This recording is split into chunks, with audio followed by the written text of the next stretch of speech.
Assalamualaikum warahmatullahi wabarakatuh. Perkenalkan, nama saya Devi Indri dengan NIM 24011266630. Saya membuat video ini bertujuan untuk memenuhi ujian akhir semester mata kuliah teori organisasi. Nah, saya akan menjawab soal nomor 1 dari kasus pertama. Kalau kita lihat dari kasus pemerintah daerah X tadi, sebenarnya ada dua jenis hambatan yang muncul, hambatan struktural dan hambatan budaya.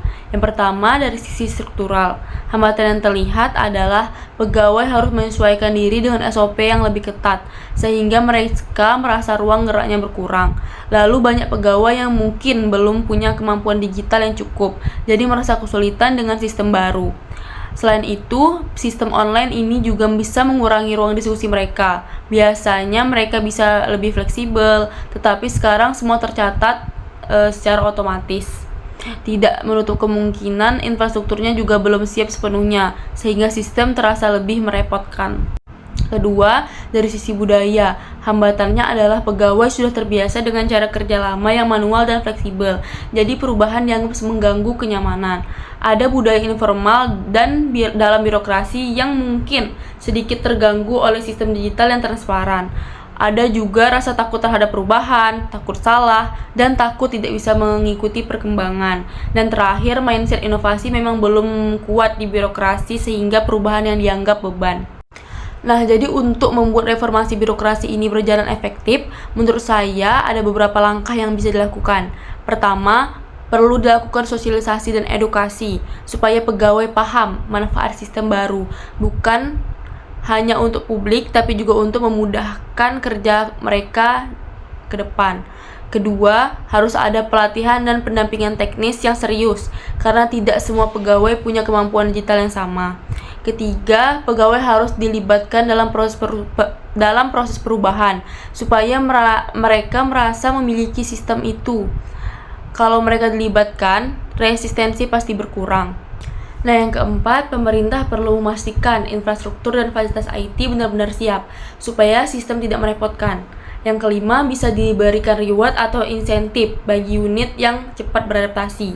Dan terakhir, diperlukan komitmen dan keteladanan pemimpin, serta monitoring berkala untuk memastikan perubahan berjalan dengan konsisten. Nah, jadi saya akan menjawab soal kedua, yang diminta identifikasi 3 jenis resistensi perubahan beserta solusinya. Nah, jadi untuk Smart Campus, saya mengidentifikasi ada 3 jenis resistensi. Yang pertama adalah resistensi teknis. Ini muncul karena dosen atau staf belum terbiasa menggunakan teknologi digital.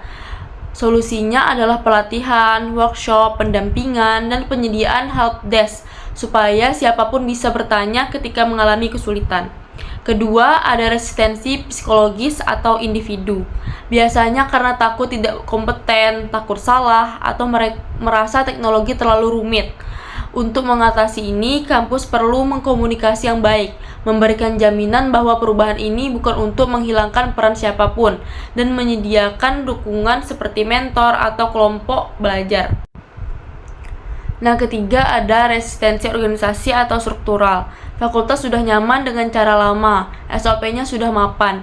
Solusinya adalah penyesuaian SOP, dukungan pimpinan fakultas, pemberian insentif bagi unit yang adaptif, dan penerapan bertahap dari manual ke digital.